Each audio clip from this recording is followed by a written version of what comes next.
Hey everybody, how you doing? This is Barry. This Sith Lord is a metalhead on today, Saturday, May 20th, 2023. Hope everybody's doing good on this rainy New York day. Yeah, guys, a lot of news going on. Stuff I really don't want to keep kicking Disney and Lucasfilm while they're down. A lot of negative things in the news. Star Cruisers are closing. Disney's losing mad money. A lot of firing going on. They're getting rid of shows in Disney Plus. So it. I have no joy into seeing things go bad. I mean, the only thing is like we as fans will just keep saying that we told you so. We told you that if you keep making that crappy content, and with agendas and all that other stuff, it's going to be terrible, and people are not going to like it. People are not going to go and pay $6,000 to go stay in a fake Star Cruiser with stuff that's just ridiculous. I mean, not that it's ridiculous. I heard a lot of people did have some decent experiences in that Star Cruiser, but $6,000, man, that's. I mean, I mean, I'll pay $6,000 if you actually have me in a real Star Cruiser. Maybe then a real Star Cruiser, yeah, I'll pay $6,000. Why not? Fucking real Star Cruiser going to space, traveling, yeah, that's worth $6,000. Not sitting in a building somewhere making believe I'm in a Star Cruiser. That's not happening. Anyway, that's just that. KK. All the anyway. Let's just move on. Basically, some of the stuff that is coming out. We got Ahsoka coming out in August, and the big thing has been about Dave Filoni and his movie, which he is now titled "Heir to the Empire." Woo, man, such an original title, man. Can't go wrong with that, right? But what gets a lot of the fans, and me included, is that you want to go and disregard a lot of the legend stuff that and they're not part of canon, they're not this, they're not that, or whatever.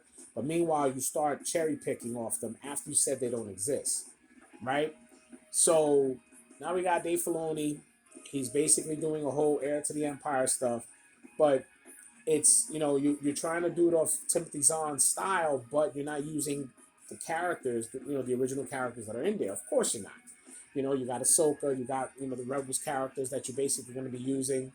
Um, I think Skeleton Crew is going to be in it. I think the Mandalorian. It's going to be a whole big thing. I mean, look, I won't sit here and lie. I'm actually looking forward to seeing what that movie looks like. Especially on the big screen and all that included in it. It's with the right budget and everything's going to look great. I'm sure it's going to look good.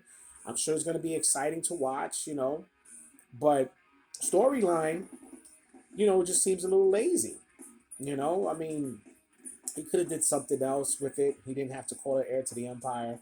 I get he's using, um, Thrawn, but considering the fact that it's not Timothy Zahn's story that you're using, you could have just you're doing your own thing. You pretty much retconned everything else. You could have just did your own thing, even with Thrawn. Okay, but it is what it is. I mean, I'm not too upset. I'm still gonna get to certain characters in live action, um, but the fact of the matter is that you know it just seemed a little lazy, even for Filoni. I mean, I thought Filoni was pretty much up his game, but that seemed a little lazy. Uh, but there's one thing that I have in my mind. Um, Considering that the era, the time frame, it's 5 years, whatever amount of years they want to throw in a little extra five to 6, 7 years after Return of the Jedi. Okay, we already know that Luke, Lon, Luke, Lon, Luke, Han, Leia, Chewie, all of them, they're all, you know, in that they're in that timeline, right? Decent aged and everything. So I know it would be too much to keep bringing some of these characters in to have them deep faked, and I know that's a chore as far as the technology goes. To do basically a whole movie with all of them in it like that. It would have to be bits and pieces of the movie. So I could see them maybe coming out in parts. That would be nice, and hopefully.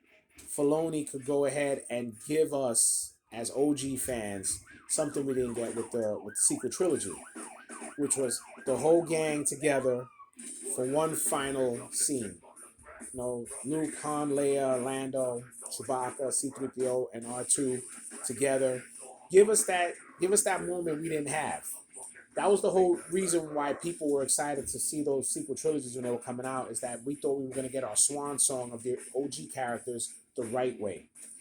You know, basically passing it on, and then Rey becoming the most powerful Jedi, Finn trying to figure himself, Poe wondering who he is, whatever y'all wanted to do after that, that would have been fine.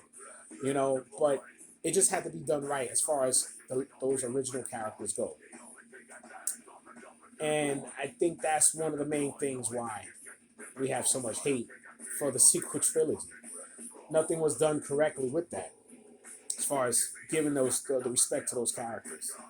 So even though Filoni is doing his thing, what he's doing for this movie, I would hope, and Filoni, I hope you're watching this. I would hope you give us that one scene so we can absorb it and say goodbye. That's what we want. That's what we want as fans. Give us that chance to say goodbye to those characters. And I think, it won't be, flowers and candy for everybody. We're all going to be up and up and saying we're loving the sequel trilogy now and all that. No, but at least it gives us a little bit of closure for those characters, and we could at least, be at peace, and just let everything flow from there. And, Dave, you can go ahead and do what you got to do. We'll see how that goes from there. But maybe we will. I mean, if Filoni, it was always did respect George to a degree, better than Kathleen Kennedy, that's for sure, because Kathleen Kennedy butchered everything. But I think he would give that respect to George, to give us those characters in the way that he was supposed to, the way he wanted them to go out. So we'll see. And maybe, and it's funny because George only went to, I think, the premiere of the first movie, and he didn't see the other two. He didn't see the Last Jedi and the Rise of Skywalker. He didn't bother. But I think he would go to see Filoni's. I think that's his protege. I don't see why he would support him and go to see the movie. And I think that would be a good thank you to George to see those characters the right way. That's just my theory. That's my theory. Before you bombard me on comments to say where I heard this from, it's just a theory. I would hope that's what he does. Be nice. You guys tell me what you think. All right, guys. That's pretty much all I have right now as far as that goes. That's my rant with that. Also, I want to thank everybody who's been watching. I got some new subscribers that came on. I'm up 181 subscribers. Don't forget, 200 subscribers gets a free channel shirt. And and let's just keep this thing flowing, man. Let's keep this thing flowing. I appreciate everybody who checks me out and comments, good or bad. Okay, and let's see how it goes from there. All right, guys. This is Barry. This Sith Lord is a metalhead. May the Force be with you.